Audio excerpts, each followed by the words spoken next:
kami ada di tempat ini Tuhan, semua karena anugerah-Mu, semua karena kebaikan hati-Mu, semua karena kasih setia-Mu atas hidup kami. Kami bersyukur Tuhan. Dan hari ini kami mau belajar Tuhan untuk menjadi orang-orang yang setia, untuk menjadi orang-orang yang memiliki kasih, untuk menjadi orang-orang yang berkenan di hadapan-Mu. Urapi setiap kami Tuhan, ambil alih di tempat ini, kuasa Roh Kudus, silakan bekerja di tempat ini.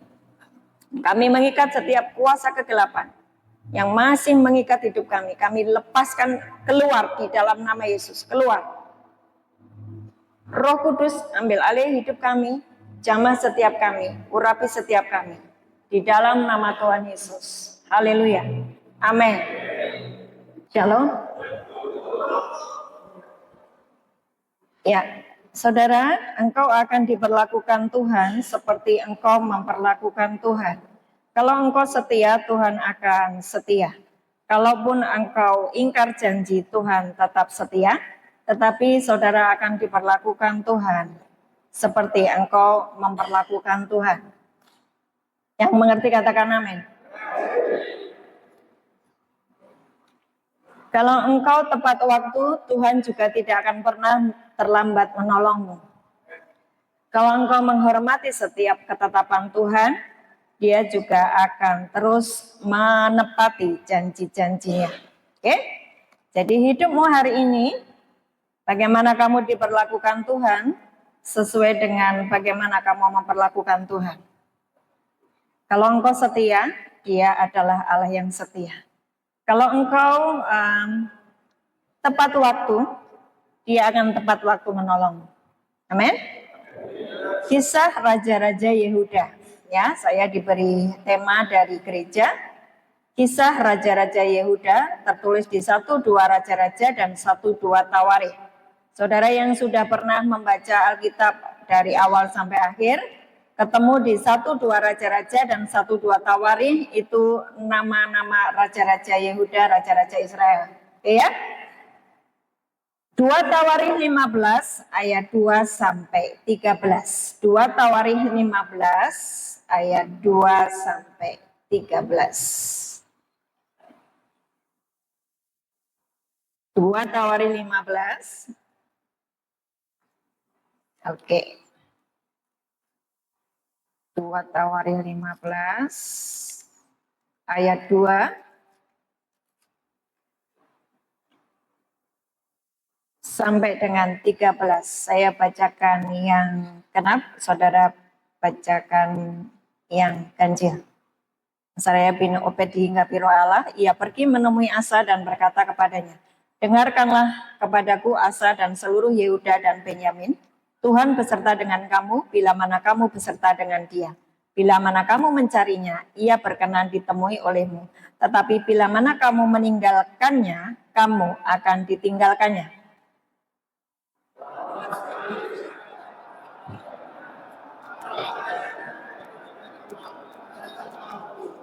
Tetapi dalam kesesakan mereka berbalik kepada Tuhan, Allah orang Israel. Mereka mencarinya dan Ia berkenan ditemui oleh mereka.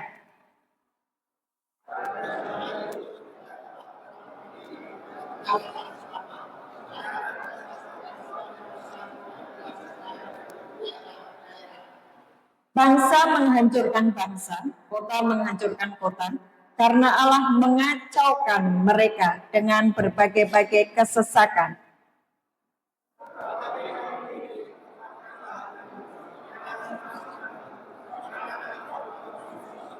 Ketika Asa mendengar perkataan nubuat yang diucapkan oleh Nabi Azariah bin Obed itu, ia menguatkan hatinya dan menyingkirkan dewa-dewa kejijikan dari seluruh tanah Yehuda dan Benyamin dan dari kota-kota yang direbutnya di pegunungan Efraim.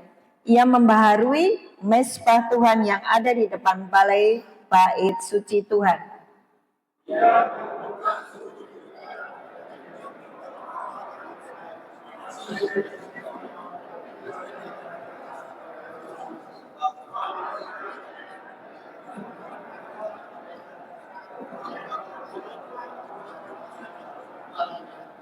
Mereka berkumpul di Yerusalem pada bulan ketiga tahun ke-15 dari pemerintahan Asa.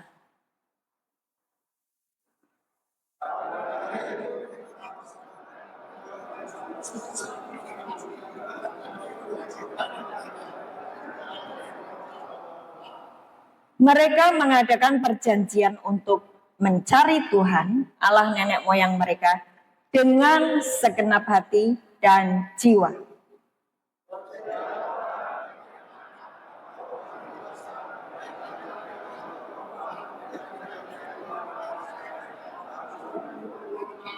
Saudara, perhatikan ya, ayat demi ayat. Ini menyentak hati saya.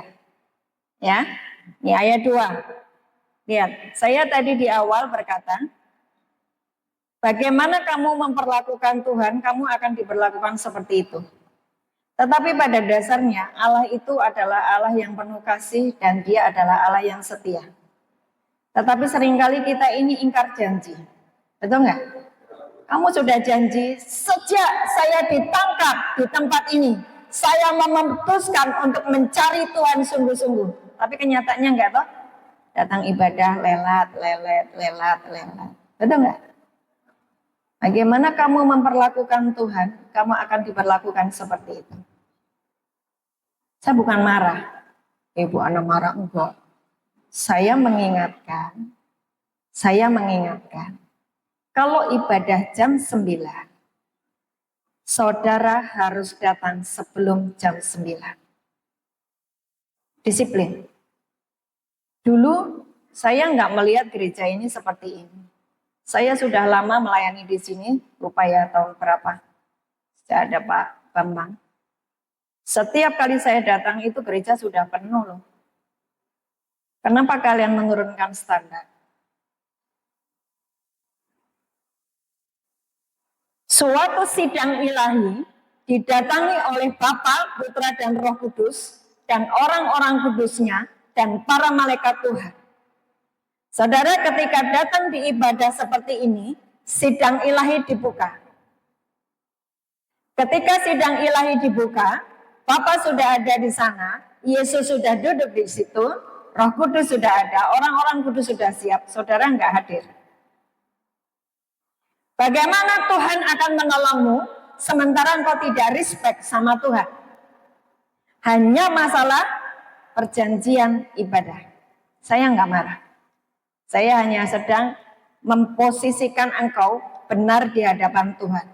Saya datang di sini sebagai hamba Tuhan, memintakan ampun dan belas kasihan kepada kalian. Memintakan ampun dan belas kasihan kepadamu. Tapi kalau engkau hidup seenaknya, saya mau bikin apa? Saya sudah ngomong, Tuhan beri belas kasihan, kemurahan, anugerahmu atas anak-anakmu yang ada di gedung Pane ini, atas gereja Okimene ini. Tuhan beri belas kasihan. Tuhan ampuni. Tuhan ampuni. Saya bersyafaat buat kalian. Tuhan yang sakit sembuhkan. Tuhan yang terikat dengan kuasa kegelapan lepaskan. Tuhan kembalikan mereka menjadi milik kesayanganmu. Tuhan berkati mereka. Tuhan lepaskan mereka dari semua ikatan-ikatan dan hukum yang membuat mereka terjerumus masuk di sini. Tuhan berikan kemurahan, lepaskan mereka, bebaskan mereka, supaya mereka bisa beraktivitas di luar, mengerjakan agendamu. Saya berdoa buat kalian seperti itu. Tetapi sebagai orang-orang yang didoakan, engkau tidak mengerjakan bagianmu, bagaimana Tuhan mau menolongmu? Yang ada adalah iblis yang mendakwa siang dan malam atas hidupmu. Saya serius dengan kalian. Kalau saya tidak serius, saya tidak akan mengerjakan ini. Ada begitu banyak pelayanan di luar sana yang membutuhkan tangan-tangan hamba-hamba Tuhan. Tapi kalian yang dilayani, kalau engkau tidak menyerahkan hidupmu sungguh-sungguh kepada Tuhan, tidak ada pertolongan dari Tuhan. Ibu, antre kamar mandi. Ibu, saya harus mengerjakan ini, itu, ini. Ibu, saya telat bangun karena tadi malam begini, begitu. Saya tidak mau tahu urusan kalian. Belajarlah menghormati setiap tatanan yang sudah diciptakan oleh lapas di tempat ini. Ibadah mulai jam 9. mulai bulan depan. Tapi bulan depan mungkin libur ya dok. Agustusan ya. Saya kalau libur sih enggak apa-apa. Puji Tuhan libur. Libur. Tapi bulan berikutnya, bulan Agustus, September, bulan September, kalau saya datang ke sini, jam 9 saya akan tetap mulai, walaupun cuma satu yang datang. Karena saya menghormati, surga sudah menunggu tempat ini. Engkau yang punya karunia penglihatan, engkau akan gemetar dengan semua yang kau saksikan. Sungguh, ketika saya berada di tempat ini, surga itu sudah buka loh. Nunggu kalian mau nyanyi, nunggu kalian mau kesaksian, nunggu kalian mau dengerin firman. Tapi yang ditunggu, nggak ada. Saudara dipanggil sama Bapak Presiden Prabowo saja, saudara, wah nggak bisa tidur sampai berapa hari, ya toh? Mempersiapkan bajunya, mempersiapkan semuanya. Ini yang memanggil Raja di atas segala raja. Saudara nggak belajar respect sama Tuhan? Mohon maaf. Dari pihak surga pun tidak menghargai dan tidak menghormati hidup. Mau berteriak, teriak, Tuhan diam saja. Hari ini kita diberi kisah tentang Raja-Raja Yehuda, urut-urutan Raja Yehuda beserta dengan kisah-kisahnya. Saya akan bacakan dengan cepat karena ini ada banyak nama-nama raja. Ya, wake up, jangan ngantuk. 1. Rehabeam. Dia sombong dan kerajaan terpecah. Jadi itu ada di 1 Raja-Raja 12, enggak usah dibuka. Yang kedua, Abia, memerintah singkat, masih hidup di dalam dosa, tapi Tuhan mempertahankan dinasti Daud. Yang ketiga adalah Asa. Ini nama-nama raja. Bu, saya itu kalau membaca Tawari, membaca raja-raja, itu pusing kepala saya, ya, itu karena nama-namanya dan rajanya tuh tingkah lakunya aneh-aneh dan akhirnya seperti itu, sama toh. Pertamanya sungguh-sungguh dengan Tuhan, terus meleto. Apa tuh meleto? Ingkar janji, ya kan? Nah, itu sama dengan yang kita akan pelajari hari ini. Saya mau engkau memahami bahwa saudara itu adalah para raja. Kenapa engkau disebut raja? Hah? Kenapa disebut raja? Hah? Ya, lah kamu nyanyi, aku anak raja, kau anak raja, kita semua anak raja, namanya raja. Nah itu, anak raja namanya raja toh? Berarti kamu raja toh? Jangan kamu jadi raja kejahatan ya. Allah yang kamu sembah adalah Bapa di surga yang maha baik. Jadilah raja-raja yang baik. Amin. Dan saudara adalah dipanggil sebagai imamat yang apa itu imamatnya raja ini? Apa imamatnya raja ini? Hah?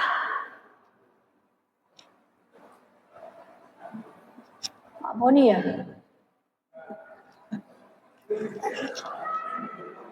Saya sedang mengimajinasikan Pak Boni masuk ke sini. Ya kan wajahnya kayak Pak Boni kan? Apa imamat yang raja ini? Para imam yang tinggal di kerajaan. Kenapa tinggal di kerajaan? Katanya anak raja. Loh kowe iki do bingung sakarepmu dhewe tentang identitasmu. Makanya anak raja kok nyolong mobil Xenia kan gitu-gitu loh. Ya kan kamu tuh lupa dengan identitasmu. Enggak ada anak raja nyolong. Enggak ada anak raja yang makan sampah babi. Apa sampah babi? Narkoba. Ya kan? Nah, kalian itu anak raja loh. Ya sudah, kalau kalian tidak mau kembali kepada identitasmu, ya monggo, saya mah sudah menyampaikan itu identitasmu. Yang ketiga Raja Asa. raja ini takut akan Tuhan, menghancurkan berhala, tapi di akhir hidupnya lebih mengandalkan manusia daripada Tuhan. Jadi dia awalnya takut akan Tuhan. Kayak kamu ini berapi-api. Wah, saya berapi-api sudah jadi WL. Sebentar lagi saya keluar. Begitu kamu keluar, makan dus. Hah? Padam apimu, kembali lagi kepada manusia lama. Ini loh pelajaran yang kita akan tarik dari apa yang disampaikan oleh 1 Raja-Raja 1-2 Tawarikh, ya. Raja Asa ini takut akan Tuhan, menghancurkan berhala, tapi di akhir hidupnya lebih mengandalkan manusia daripada Tuhan. Dia mencari bantuan Raja Aram, mencari tabib waktu sakit, enggak mengandalkan Tuhan. Oke? Yehosafat yang keempat. Jadi ini saya akan bacakan ada 20 raja. Kamu harus berjuang supaya tidak ngantuk, ya. Raja yang keempat, Yehosafat. Raja ini membawa kebangunan rohani, namun keliru bersekutu dengan raja-raja Israel. Dia waktu itu bersekutu dengan Raja Ahab. Raja Ahab itu adalah raja Israel yang jahat, ya. Yehosafat ini dia membawa kebangunan rohani, tapi kompromi bersahabat dengan orang jahat, maka dia ya kayak gitu, ketularan, menjadi tidak baik. Yoram yang kelima, Yoram menikahi putri Ahab dan hidup di dalam kejahatan. Ahazia memerintah singkat dan ikut jalan keluarga Ahab. Yang ketujuh, Atalia, satu-satunya penguasa wanita, membunuh hampir semua keturunan Daud, tetapi gagal memusnahkan garis keturunan Mesias.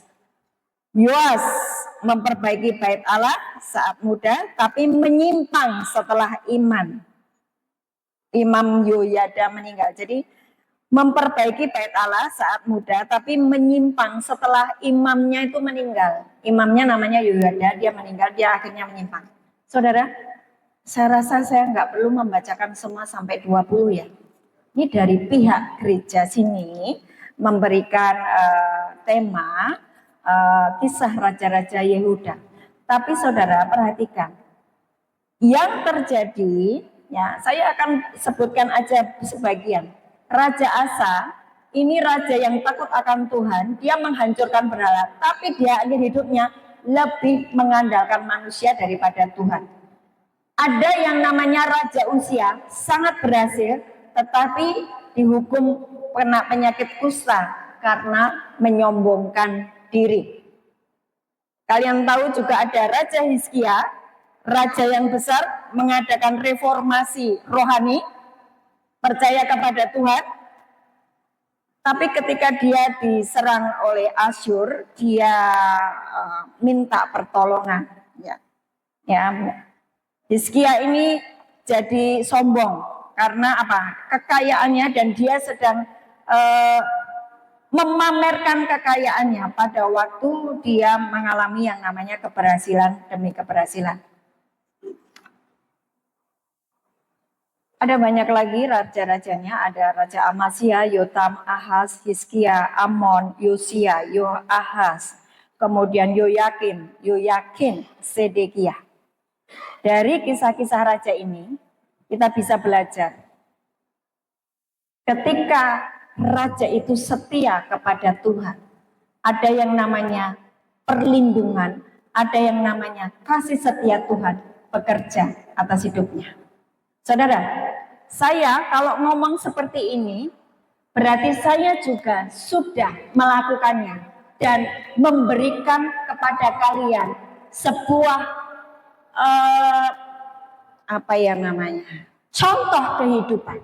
contoh kehidupan, teladan.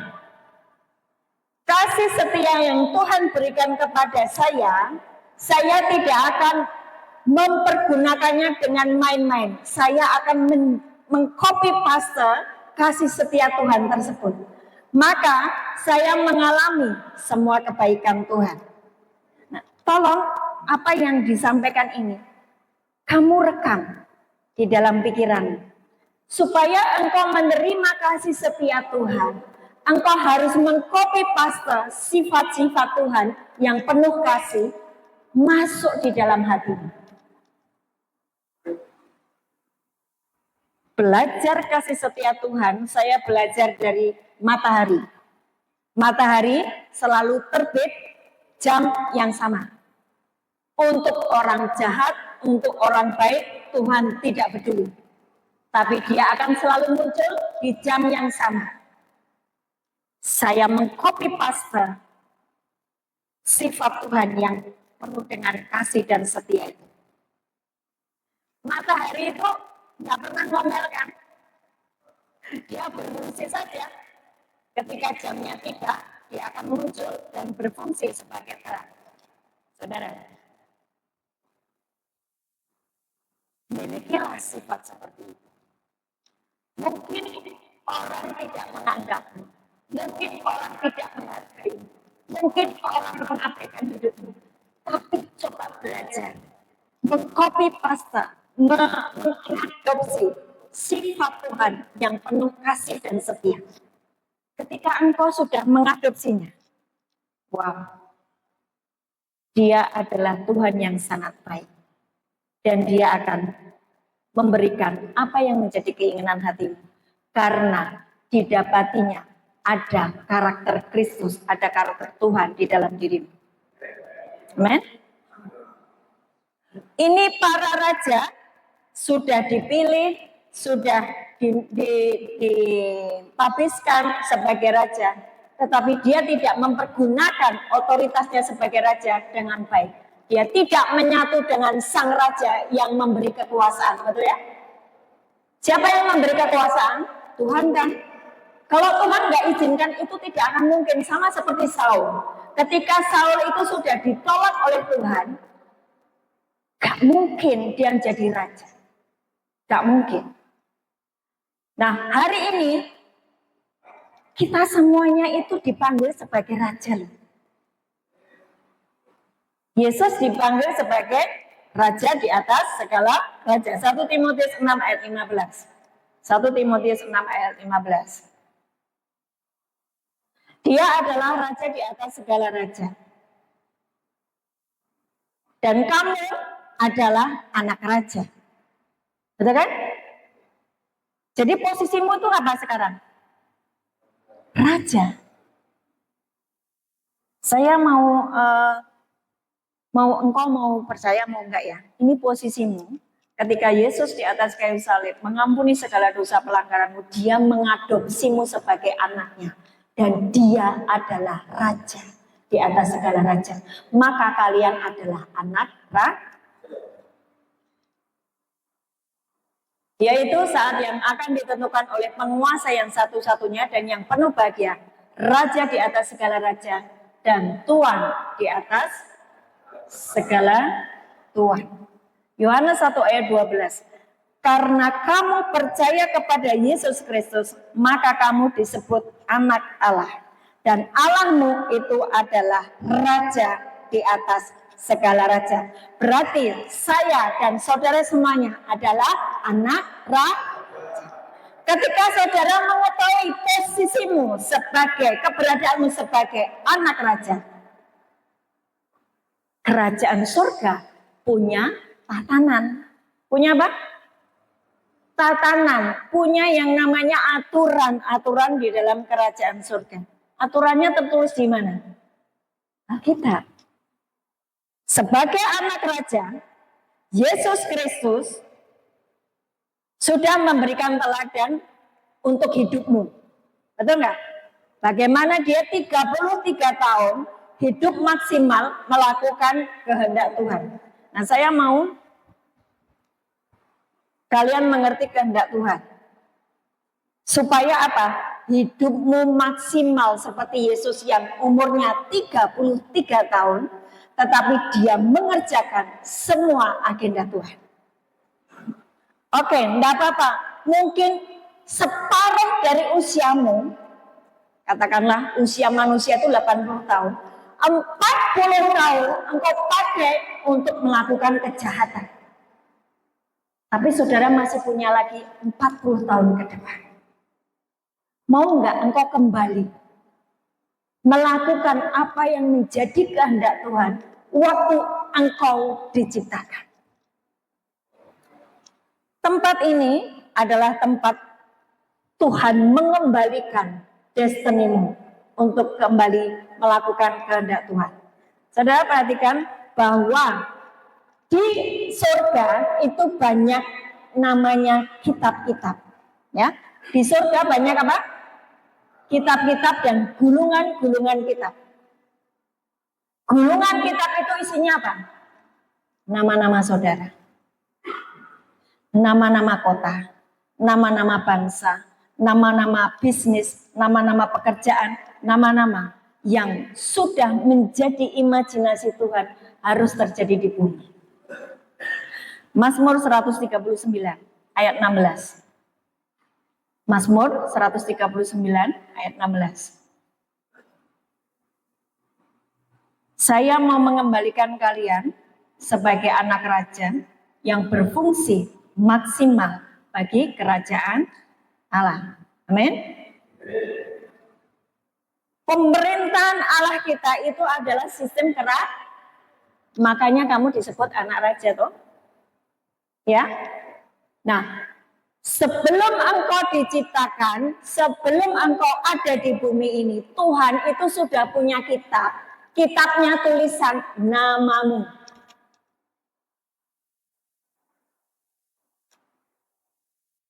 Mazmur 139 ayat 16. Kalian nanti baca sendiri 139 ayat 1 sampai selesai ya.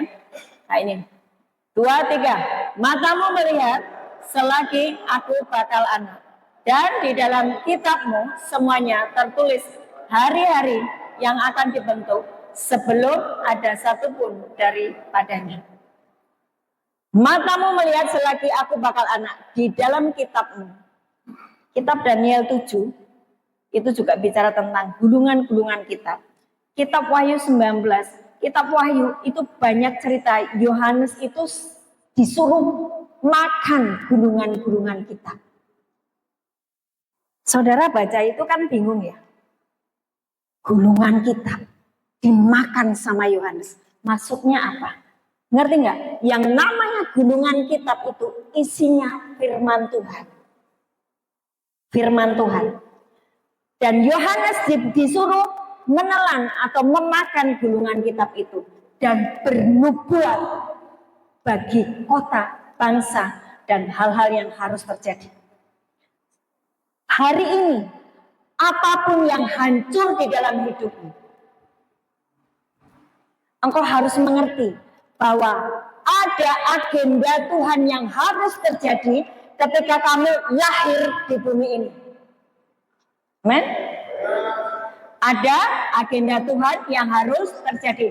Entah engkau sebagai dokter, entah engkau sebagai pembisnis, entah engkau sebagai hamba Tuhan, entah engkau sebagai apapun yang Tuhan taruh talenta di dalam dirimu, Tuhan punya rencana.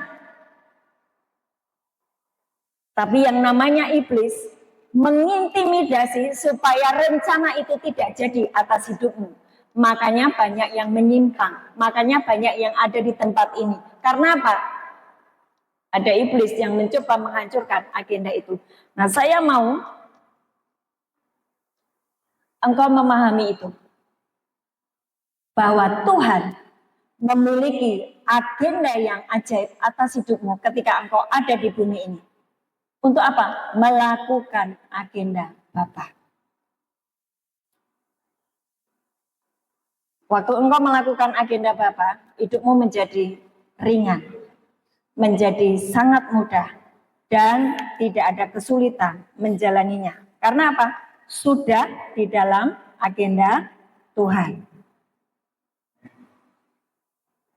Coba dibaca Wahyu 19 ayat 10 dan 11.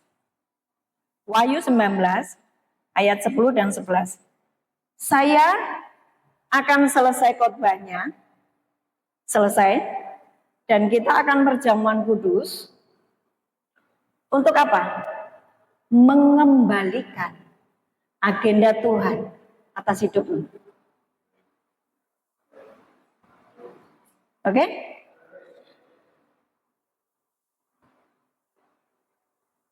Ada yang 2 bulan lagi keluar. Ada yang mungkin sebulan lagi keluar. Kamu harus sadar bahwa bukan iseng-iseng Tuhan melahirkan saudara. Ada sebuah rancangan Tuhan yang harus terjadi. Harus digenapi lewat hidupmu. Bagaimana saudara tahu untuk kamu itu berada di pusat agendanya? Bagaimana saudara tahu? Hiduplah seperti Yesus hidup. Setiap pagi dia ngapain? Berdoa cari Bapaknya. Setiap pagi dia ngapain? Belajar firman. Dia bisa berkomunikasi dengan ahli Taurat sejak dia masih kecil, usia 12 tahun dia menghilang. Kemana dia? Ke bait Allah. Untuk apa? Berbincang-bincang tentang firman Tuhan. Kembalilah memiliki kesukaan belajar kebenaran firman Tuhan. Apapun posisimu, engkau mungkin nanti bekerja sebagai Grab, Gojek, apapun. Hatimu terpaut kepada firman, maka hidupmu menjadi sangat ringan. Karena kamu berada di pusat agendanya Bapa. Sebagai Gojek, kamu bertemu dengan orang, terus kamu nyeritain tentang hidupmu yang sudah dirubah oleh firman. Kamu kemudian memiliki hati yang haus dan lapar akan Tuhan. Kamu memiliki sukacita damai sejahtera. Kamu memiliki yang namanya keberanian untuk memberitakan firman. Kamu mulai mendoakan orang dan orang itu sembuh. Sifat-sifat Yesus itu mulai di copy paste di dalam dirimu. Sebagai apapun engkau, ketika engkau berada di pusat agenda Tuhan, hidupmu dipelihara Tuhan. Karena apa? Sudah berfungsi sebagai duta kerajaan. Raja-raja yang diutus untuk berfungsi dimanapun engkau berada. Wahyu 19 ayat 10. Maka tersungkurlah aku di depan kakinya untuk menyembah dia. Ayo dibaca bersama-sama. Tetapi ia berkata kepadaku, janganlah berbuat demikian. Aku adalah hamba sama dengan engkau. Lanjut. Saudara-saudaramu yang memiliki kesaksian Yesus, sembahlah Allah karena kesaksian Yesus adalah roh nubuat. Perhatikan, karena kesaksian Yesus adalah roh nubuat. Karena kesaksian Yesus adalah roh nubuat. Apa itu kesaksian Yesus? Hidupnya Yesus. Apa itu kesaksian Yesus? Kehidupan sehari-hari Yesus. Harus kamu copy paste. Kamu menjadi seperti dia. Apakah itu bisa? Bisa. Karena Yesus sendiri yang mengatakannya. Kalau kamu percaya kepadaku, kamu akan melakukan pekerjaan-pekerjaan yang sama seperti yang aku lakukan. Bahkan yang lebih besar daripada yang aku lakukan. Sebab di dalam dirimu ada Roh Kudus. Di dalam dirimu ada Roh Kristus. Bahkan Bapa diam di dalammu. Yohanes 14 ayat 23. Kalau kamu mengasihi aku, kamu menuruti firmanku, dan kami, Bapa, Putra, dan Roh Kudus, diam di dalam kamu. Maka kamu akan bisa mengerjakan seperti yang Yesus kerjakan. Sembahlah Allah karena kesaksian Yesus adalah roh nubuat. Bagaimana supaya kamu menciptakan berantakan hidupmu itu pulih seperti yang Tuhan mau. Di dalam mulutmu harus ada firman. Engkau menciptakan masa depanmu. Engkau ucapkan firman. Karena kesaksian Yesus adalah roh nubuat. Roh nubuat itu maksudnya apa sih?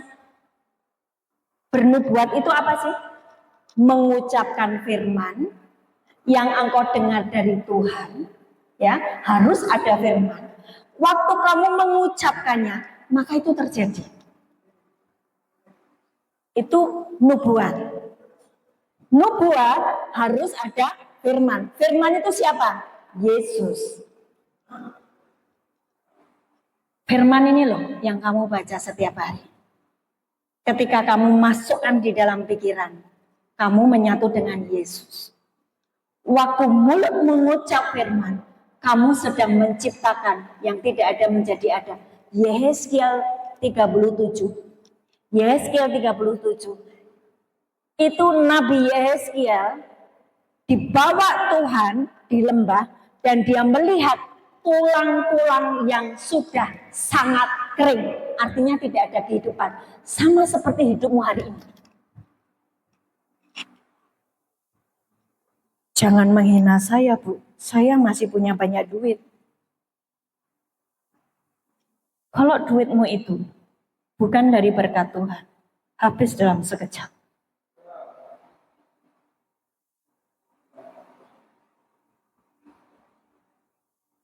Saya mau kalian semuanya kembalikan hidupmu di dalam seluruh agenda Tuhan. Yehezkiel 37, itu Yehezkiel dibawa melihat pada tulang-tulang yang sangat kering.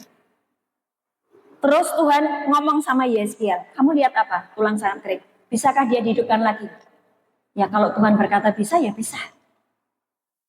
Bernubuatlah atas tulang-tulang itu. Biarlah engkau diberi urat-urat, biarlah engkau diberi hembusan napas, biarlah engkau hidup. Maka itu tulang-tulang kering hidup. Menjadi sebuah masukan yang berderak-derak.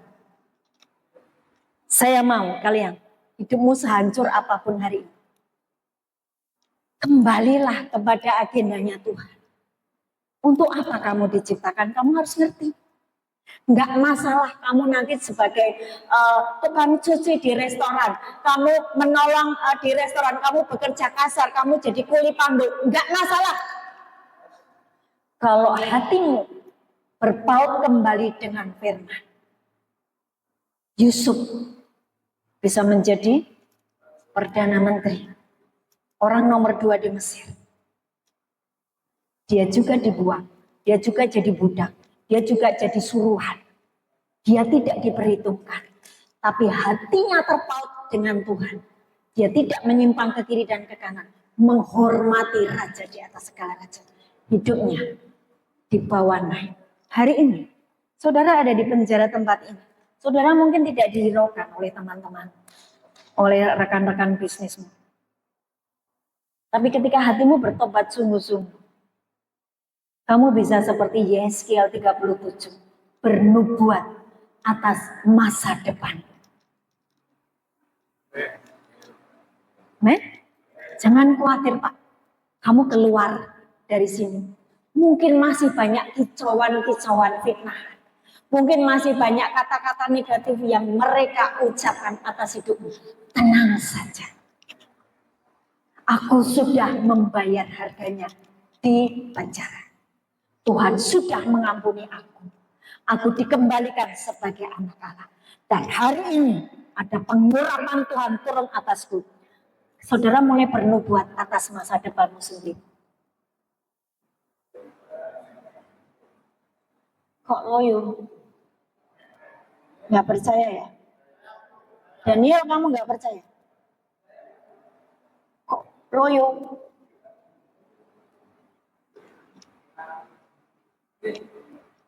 Kalau kamu tidak percaya, tidak akan terjadi. Tapi kalau kamu percaya, akan terjadi. Saya dibawa Tuhan sampai dengan hari ini. Karena saya mempercayai setiap firman Tuhan. Karena dulunya saya bukan siapa-siapa, penakut yang tidak diperhitungkan orang. Tapi ketika saya mempercayai setiap firman Tuhan, jadi di dalam hidup saya. Saya bisa mempengaruhi banyak orang untuk mengenal Tuhan. Itulah hidup. Bernubuatlah buat masa depan. Wahyu 19 ayat berapa tadi? 11 ya? Sekarang Wahyu 19 ayat 11.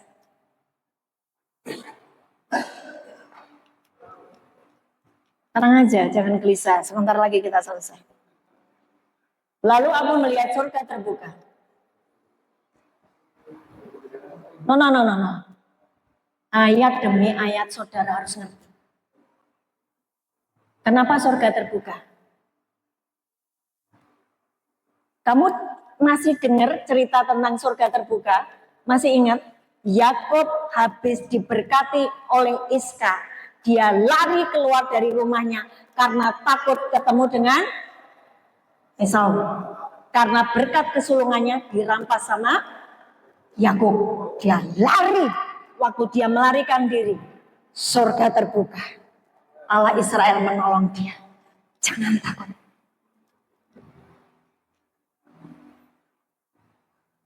Kamu lihat surga terbuka lagi kapan? Waktu kapan? Hah? Yesus dibaptis. Markus 1 ayat 9 sampai 11. Yesus dibaptis. Markus 1 ayat 9 sampai 11. Waktu Yesus turun dari air dan muncul, surga terbuka. Dan Bapa berkata, engkaulah anakku yang kukasih, kepadamu lah aku berkenan. Saudara mesti memastikan dulu surga terbuka di atasmu. Kapan surga tertutup? Kapan surga tertutup? Ulangan 28 ayat 15, coba dibuka. Ulangan 28 ayat 15, 2, 3.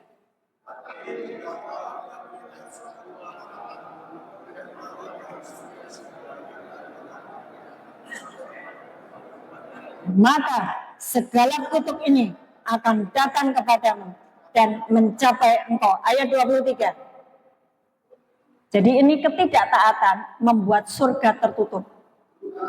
Juga langit yang di atas kepalamu akan menjadi tembaga dan tanah di bawah pun menjadi besi. Kutuk, surga nggak buka. Kamu doa apa saja nggak didengar karena kamu tidak taat. Ketidaktaatan mendatangkan kutuk atas hidupmu sendiri. Surga tidak terbuka. Ada langit tembaga. Dan kamu kerja apa saja gagal karena tanahnya besi. Ulangan 11, 16 sampai 17.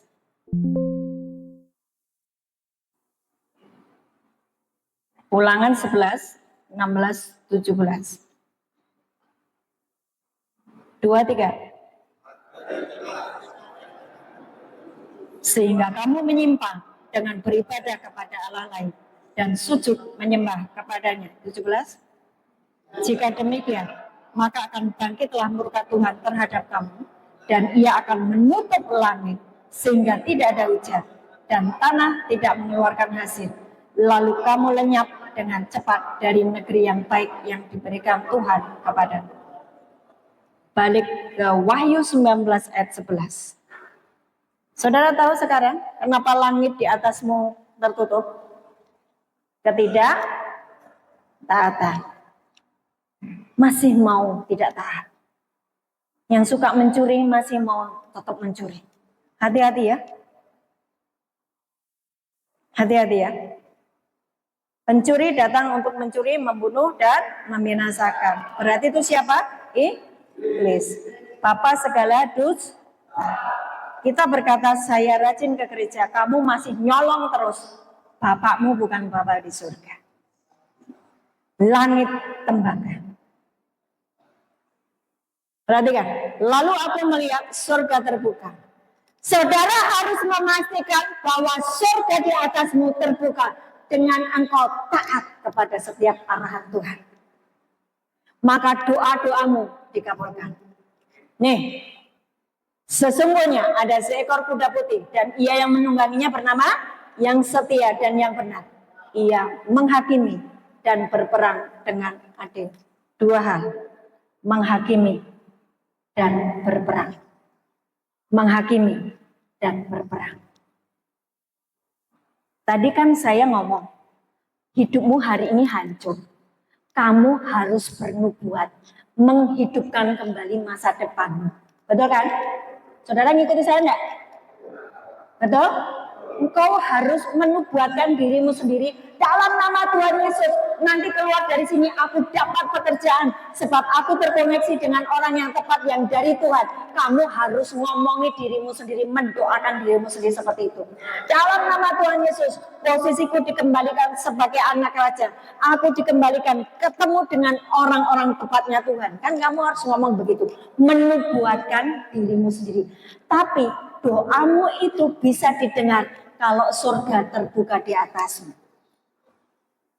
Kapan surga terbuka? Waktu kamu masih munafik, surga tertutup apa terbuka? Nah, jangan munafik. Capek hidupmu. Jangan munafik, hidupmu capek. Apa adanya, akui Tuhan, aku ini kok jatuh bangun di dalam dosa. Roh Kudus ambil alih hidupku. Saudara menubuatkan dirimu sendiri jadi seperti yang Tuhan mau. Terus, ketika engkau berdoa, engkau sedang berada di dalam sidang ilahi. Katakan sidang ilahi. Katakan sidang ilahi. Kita berdoa begini nih, surga harus terbuka dan ada sidang ilahi. Saudara sedang berkata-kata, Tuhan, aku butuh pekerjaan. Setelah keluar dari tempat ini, aku butuh direkonsiliasi dengan istriku. Aku butuh kembali bersatu dengan keluarga besarku. Aku butuh diterima oleh mereka. Saudara berdoa toh? Atau saudara nggak berdoa? Waktu berdoa, surga harus terbuka. Sampaikan isi hatimu. Tuhan, bukankah Mazmur 139 ayat 16 berkata, sejak dari dalam kandungan, engkau sudah tahu hari-hariku, bahwa aku harus mengerjakan agendamu. Hari ini Tuhan, aku mau mengerjakan agendamu. Itu kamu sedang berada di dalam sidang ilahi. Menghakimi, ia menghakimi dalam sidang ilahi. Sampaikan firman Tuhan tentang hidupmu. Setelah engkau berdoa, amin, dalam nama Tuhan Yesus toh. Kenapa doamu tidak dijawab-jawab? Hah? Apa? Kenapa doamu tidak dijawab-jawab? Aku sudah berdoa tapi tidak apa? Menunggu giliran. Nunggu gilirannya kok suwi banget, urutannya sampai ke berapa? 15 tahun nggak didengar, 20 tahun sampai masuk di liang kubur tidak dijawab. Kenapa? Kenapa orang di luar sana tuh yang meninggal dalam kondisi miskin, meninggal dalam kondisi sakit, meninggal dalam kondisi hancur? Kenapa? Berdoa, surganya tertutup. Betul nggak? Kamu masuk berdoa, ngerti, oh surganya sudah terbuka, kalau aku taat. Surganya terbuka. Begitu kamu ngomong amin, kamu tidak berperang melawan iblis yang menahan berkat. 2 hal, 3 hal. Surga terbuka, kamu ngomong dengan Tuhan, sampaikan isi hatimu. Yang ketiga, perangi iblis yang menahan berkatmu. Yang selama ini kamu bilang begini, gerejaku nggak ngajari perang, Bu. Diem. Yesus ngajari kamu perang. Daniel berdoa, dalam waktu 3 menit, Gabriel datang.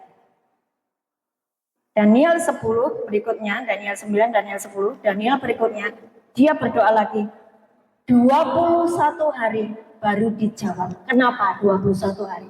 Ditahan sama penguasa Persia. Iblis menahan jawaban doa. Kok kamu tidak berperang? Ya sudah, sampai di liang kubur nggak ngerjain apa-apa. Mengerti?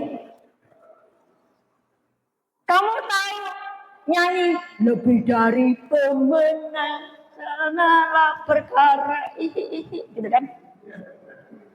Iblis telah dikalahkan oleh kuasa darahnya, tapi kamu bikin dosa terus. Bila Allah di pihak kita, siapa dapat melawan? Kamu aja di pihaknya iblis. Kita lebih dari pemenang. Apa? Kalian munafik sih. Munafik. Saya sudah sampaikan. Terserah kalian. Ada begitu hari-hari yang indah yang Tuhan sudah rancangkan atas hidup. Hari ini Tuhan ingin mengembalikannya. Lewat tubuh dan darahnya. Mau? Tidak lagi bersahabat dengan iblis? Hah? 5 menit. Silakan angkat tangan bagi yang mau bertanya. 5 menit. Silakan angkat tangan bagi yang mau bertanya. Jangan Pak James ya. Ya, ayo Pak. Angkat tangan. Kan kamu tadi angkat tangan. Hah? Iya, mau tanya, boleh tanya, silahkan tanya. Berarti sudah paham semua? Oke? Mau dikembalikan seperti Mazmur 139:16. Hari-hari ke depan kamu masuk di dalam agendanya Tuhan. Dan di situ Tuhan pelihara hidup. Amin? Mari bangkit berdiri. Tuhan berkata, hari ini kalian masuk di dalam sidang ilahiku. Entah engkau percaya atau tidak. Tapi aku membuka surgaku. Tuhan berkata, aku membuka pintu bagi hidupmu. Tutup matamu, enggak usah lihat kiri kanan. Dia membuka pintu buat engkau sekalian. Dan Tuhan sedang menulis ulang agendanya atas hidupmu. Dan kitab-kitab itu dibuka.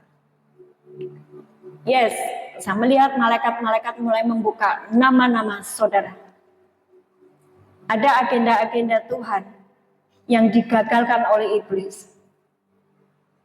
Tapi hari ini Tuhan menulis ulang agendanya atas hidup.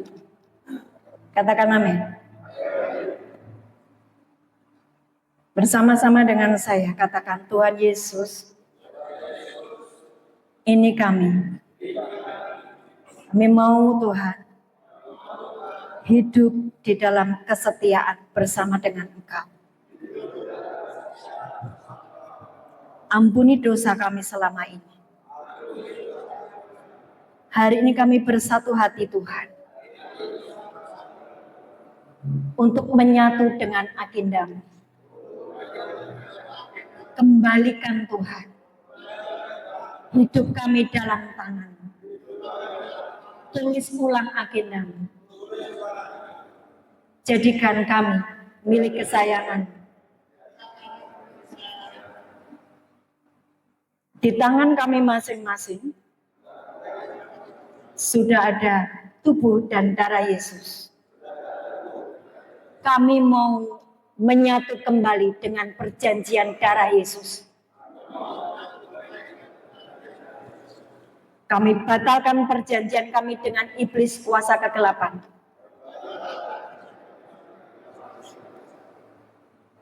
Saudara yang tidak mau mengucapkan, saudara sedang menghina kuasa darah Yesus.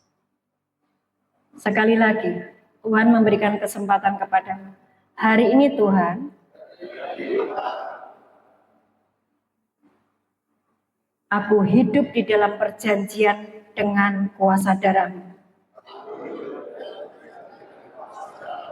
Kembalikan aku dalam agenda-Mu.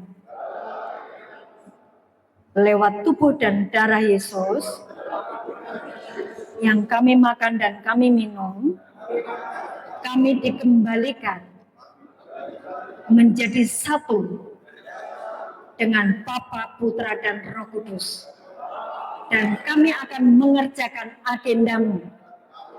Kami akan menjadi duta-duta kerajaan-Mu. Kami akan menjadi orang-orang yang menghormati Engkau.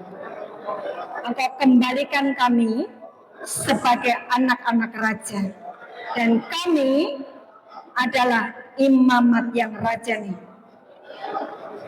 Para imam yang tinggal dalam kerajaan. Dalam nama Tuhan Yesus. Inilah tubuh Yesus, inilah darah Yesus. Makanlah, minumlah.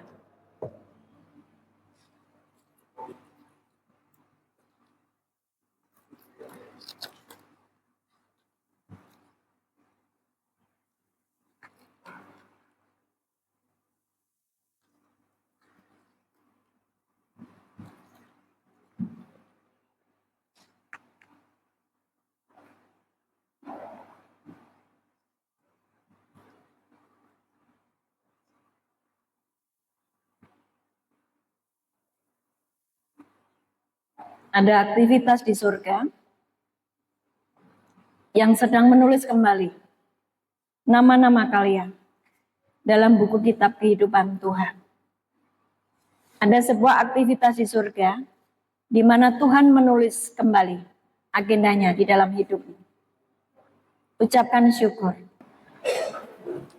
Sebelum doa berkat, saya memastikan untuk Tuhan menghitung jumlah jemaat di tempat ini. Dimulai dari Pak Nyoman. 1, 2, 3, 4,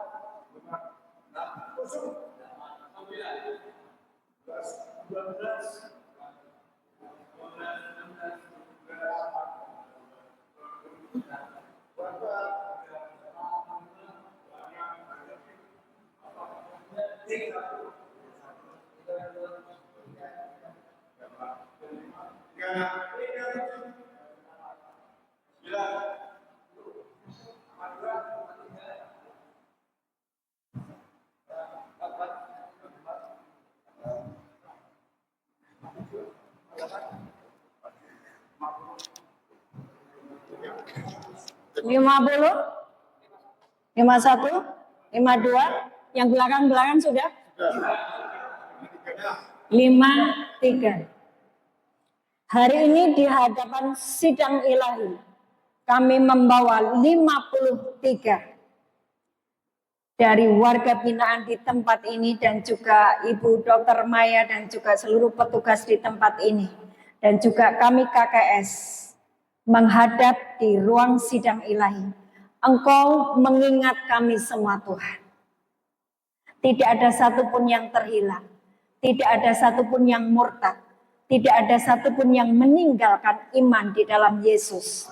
Dan mulai dari hari ini, Roh Kudus mengambil alih atas hidup kami masing-masing. Dan firman menguasai hati dan pikiran kami. Dan setiap hari Engkau memberikan kepada kami haus dan lapar akan firman-Mu. Dan kami mengerjakan agenda-Mu dengan penuh kesetiaan. Di dalam nama Tuhan Yesus Kristus. Saya melihat pasukan malaikat Tuhan sibuk mendandani kalian semuanya. Memberikan jubah putih bersih. Dan melepaskan borgol-borgol di tanganmu. Jangan membuat tanganmu terbogol lagi. Jangan membuat kakimu terikat lagi dengan kuasa kegelapan. Hari ini saudara sudah dibebaskan. Tuhan berikan hati yang baru dan roh yang bersih kepada kami seluruhnya di dalam nama Yesus. Angkat tanganmu, terima berkat. Tuhan memberkatimu dan melindungimu. Tuhan menyinari engkau dengan wajahnya dan memberi engkau kasih karunia. Tuhan menghadapkan wajahnya kepadamu dan memberimu damai sejahtera. Amin, amin, amin.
Tuhan adalah terang dan keselamatanku. Pada siapa ku harus takut? Tuhan adalah benteng di dalam hidupku. Pada siapa aku harus gentar? Satu hal telah ku pinta kepada Tuhan, itulah yang ku ingini, diam di rumah Tuhan seumur hidup, menyaksikan kemurahan Tuhan, menikmati bait kudusnya, lindungi ku dalam pondoknya. Saat bahaya menghampiriku, di kemahnya Dia sembunyikanku, angkatan tegakkanku, mengatasi musuhku.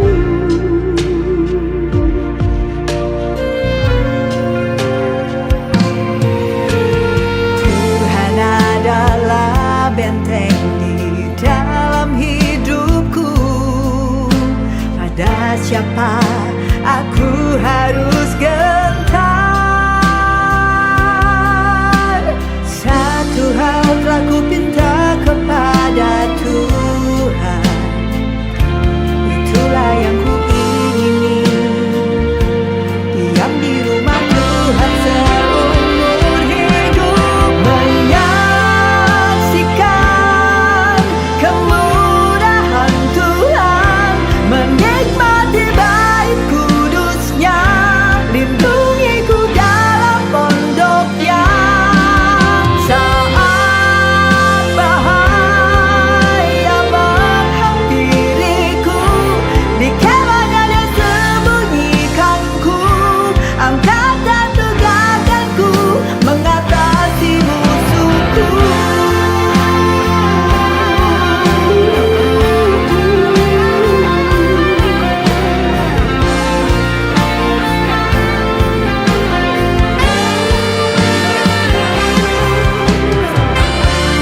Tuhanlah terang dan perlindunganku, aman di dalam Tuhan.